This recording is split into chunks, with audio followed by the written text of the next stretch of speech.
सबसे ज्यादा धन्यवाद मैं प्राइम मिनिस्टर का करता हूं कि आपने सबको सुना, आपने इतना समय 2 घंटे से ज्यादा यहां समय दिया। आप बहुत भावुक हुए और सच है, हकीकत। अगर सच बताएं सर, मेरे माता पिता की जब डेथ हुई, मेरे आंखों से आंसू निकले, लेकिन मैं चिल्ला के रो नहीं पाया। मैंने जिंदगी में सिर्फ चिल्ला के रोया। और जब रोता है इंसान तो वो कोई चिल्ला के रोने के लिए तो आपको आर्टिफिशियल होने की जरूरत नहीं। वो थी पहली संजय गांधी की मौत, इंदिरा गांधी की मौत, राजीव गांधी की मौत। अलग अलग जगह था, क्योंकि तीनों मौतें अचानक हो गई थी। शायद अगर नेचुरल मौत होती तो वो चीख नहीं निकलती। और चौथी थी जब सुपर सुनामी आ गया था उड़ीसा में 99। मैं हॉस्पिटल गया अपने पिताजी को दिखाने के लिए, और उन्होंने कहा कि इनको गैलेपिंग कैंसर है। मुझे तब तक ये गैलेपिंग कैंसर का नहीं, कैंसर मालूम, गैलेपिंग। तो मैंने पूछा इसका क्या मतलब हुआ, कि ज्योग्राफिकल रेशो से बढ़ता है, 2 का 4, 4 का 8, 8 का 16, 16 का 64, जो बढ़ जाता है। और इसकी अपर लिमिट है 21 दिन। तो 21 दिन आप कहीं मत जाओ। दोपहर को मैं ये लेके आया और सुबह हमने प्रोग्राम बनाया कहीं जाने का, इनको घुमाएंगे। मिसेस गांधी का शाम को फोन आया कि वहां साइक्लोन है, कोई दूसरे जनरल सेक्रेटरी हैं वो जाना नहीं चाहते और तुम ही जा सकते हो। अब मैं उनको कहता कि मैं, अगर मेरे डॉक्टर ने ये कहा है तो कहेंगी बहाना कर रहा। तो मैं अपने पिताजी को छोड़कर, मैंने कहा 2 दिन में वापस आऊंगा। गुजरात के, ये उड़ीसा के लोगों के लिए एक नई बात कहता हूं, क्योंकि इसका लुल्लू, इसका गवाह था, वो इस दुनिया में नहीं रहा। हमारे कांग्रेस का यंग लीडर था, यूं बहुत हाउस होल्ड नेम है आज भी। उड़ीसा जब एयरपोर्ट पे पहुंचा तो 1000 आदमी था, लड़के। तो कहा सर पैदल चलना है, क्योंकि सारे पेड़ जो हैं, शहर पानी में है और सारे पेड़ सड़कों पर है, तो ये 10-12 किलोमीटर पैदल चलना। चले हम। तो सबसे बड़ा काम क्या था पहला, और मिनिस्टर कोई नहीं, चीफ मिनिस्टर भाग गए थे, मिनिस्टर भाग गए थे, कोई एडमिनिस्ट्रेशन, कोई दुकानें तोड़कर मैंने उनकी लिस्ट बनाई पुलिस की मदद से कि उनको पैसे देंगे बाद में। हमने हथियार लिए जंगल काटने के, 3 रातें और 3 दिन। और अटल जी से जाते ही मैंने फोन पे संपर्क किया, अटल जी प्राइम मिनिस्टर, कि ये स्थिति है और हम सड़क तैयार करेंगे, तब आप आइए ताकि हम वहां समंदर तक पहुंच जाएं। 3 रात और 3 दिन हम तकरीबन 1000 लड़के यूथ कांग्रेस के मैंने लगाए काटने में और सड़क। फिर पीएम को फोन किया, फिर वो हेलीकॉप्टर से आए, फिर उनसे राशन मंगाया, फिर उसके बाद मैंने सोनिया गांधी जी को कहा। तो और वहां मैं रोया जब मैंने लाशें देखी, सैकड़ों लाशें तैर रही थी जब हम समंदर के किनारे तक पहुंचे। वहां मैं चिल्ला के रोया। वो 4थी दफा था। और 5वीं दफा जिसका उल्लेख माननीय प्रधानमंत्री जी ने किया और वो भावुक हुए। मैं 2005 में जब चीफ मिनिस्टर बना नवंबर में, और मई में जब दरबार कश्मीर में खुला, तो मेरा स्वागत गुजरात के मेरे भाइयों और बहनों की कुर्बानी से हुआ। मैं अभी 2 ही दिन पहले पहुंचा था, तो वहां स्वागत करने का मिलिटेंट का यही तरीका था कि आप हत्या करो गरीबों की तो वही स्वागत होता। उसका मतलब था कि हम हैं, इस गलतफहमी में न रहना। निषाद बाग जो कि राजभवन के साथ, वहां बस से, उस पर लिखा था गुजरात की बस, उसमें हमारे तकरीबन 40-50 गुजरात के हमारे भाई बहनें टूरिस्ट, उस पे उन्होंने ग्रेनेड लगाया और मेरे ख्याल में दर्जन से ज्यादा लोग वहीं हताहत हो गए और कई जख्मी हो गए। मैं फौरन तुरंत जगह पे पहुंचा, लेकिन तब तक पुलिस ने वो हटा दिया था। फिर मैं जैसे माननीय प्रधानमंत्री जी, इन्होंने भी डिफेंस मिनिस्टर से बात की, मैंने प्रधानमंत्री जी से बात की, जहाज आया मी-8 उनको लेने के लिए। लेकिन जब मैं एयरपोर्ट पे पहुंचा तो जाहिर है सिक्योरिटी वाले कहते हैं कि सीएम आ रहे हैं, सीएम आ रहे हैं। एयरपोर्ट पे ये सब जाने के लिए तैयार थे।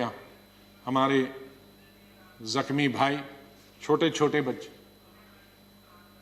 तो जब मैं एयरपोर्ट पे पहुंचा तो इन बच्चों ने, जिसका किसी का पिता मर गया था, किसी की मां मर गई थी, वो रोते रोते मेरे टांगों से जब लिपट गए तो मैं जोर से, मेरी आवाजें निकल गई, ए खुदा ये क्या तुमने किया। मैं कैसे जवाब दूं इन बच्चों को, मैं कैसे जवाब दूं उन बहनों को जो यहां तफरी के लिए आए थे, सैर के लिए आए थे, और आज मैं लाशें लेकर इनके हवाले कर रहा हूं उनके माता पिता की। तो ये भावुक होने की जरूरी बात है। आज हम ये अल्लाह से, भगवान से यही दुआ करते हैं कि इस देश से मिलिटेंसी खत्म हो जाए, इस देश से आतंकवाद खत्म हो जाए।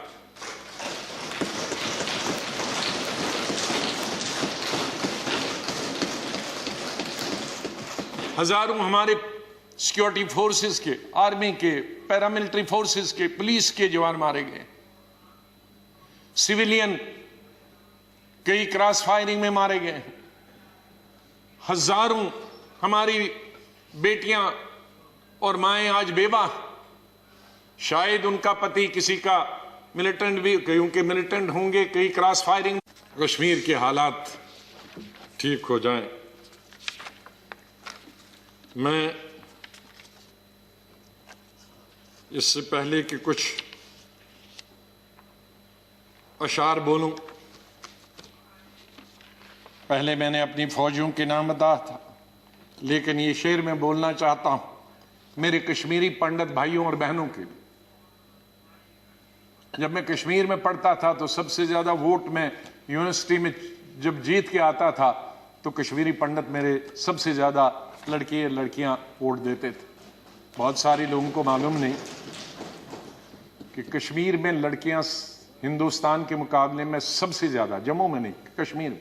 जिस वक्त मैं एमएससी कर रहा था तो साइंस में तकरीबन 50% लड़कियां होती थी और आर्ट्स में 90%।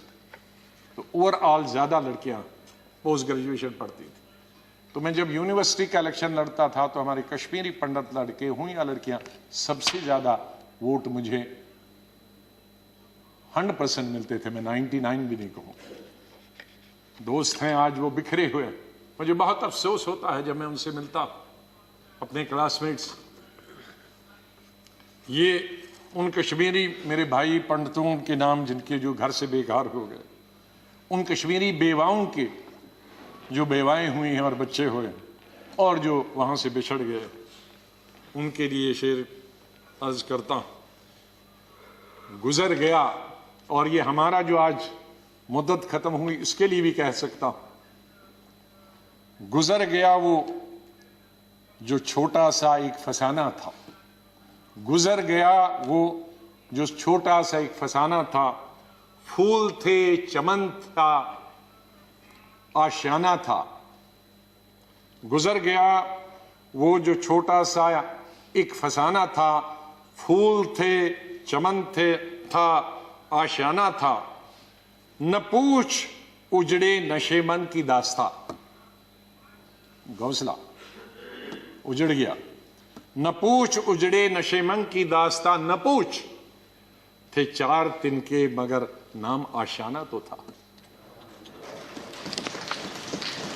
तो हम उस आशियाने को, आप दोनों यहां बैठे हैं, उसको फिर आशियाना बनाए जो इस वक्त उजड़ा हुआ है। उसके लिए हम सबको प्रयास करना।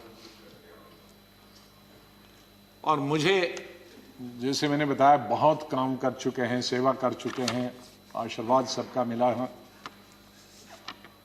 मैं यही कहूँगा, दिल ना उम्मीद तो नहीं नाकाम ही तो है, दिल ना उम्मीद तो नहीं नाकाम ही तो है, लंबी है गम की शाम शाम ही तो है। कितनी लंबी होगी, सवेरा तो आई, विंटर में जरा लंबी होती है, तो लंबी है गम की शाम मगर शाम ही तो है, सवेरा तो फिर आ जाएगा। और आखिर में ये कहूंगा, चाहे हम याद यहां ना होंगे, लेकिन फिर उसके लिए कहूंगा, बदलेगा न मेरे बाद भी मौजूए गुफ्तगू, बदलेगा न मेरे बाद भी मौजूए गुफ्तगू, मैं जा चुका हूंगा फिर भी तेरी महफिलों में रहूंगा।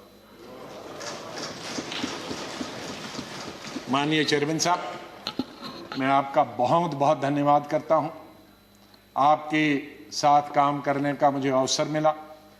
आप जब पार्टी के अध्यक्ष थे तब भी हमारी मुलाकात होती थी, जब आप मंत्री बने तब भी बात होती थी, जब यहाँ चेयरमैन बनने से, वाइस प्रेसिडेंट आप बनने से पहले आप पार्लियामेंट्री अफेयर्स मिनिस्टर थे और मैं एलओपी था, तब भी हमारे संपर्क है। लेकिन जिस तरह का आशीर्वाद, जिस तरह का प्रेम, जिस तरह का प्यार आपका चेयरमैन के तौर पे मिला और वो जो गाइडेंस मिली, उसके लिए मैं हमेशा ऋणी रहूंगा, धन्यवाद करता हूं उसके लिए, और आपके स्नेह और प्यार के लिए मैं हमेशा धन्यवाद करता हूं। माननीय जी, कई दफा टोका टोकी हुई और आपने कभी बुरा नहीं माना। एलओपी के वक्त में बड़ी बड़ी लंबी स्पीचें आपकी हुई, मेरी हुई, खास करके राष्ट्रपति के अभिभाषण पर,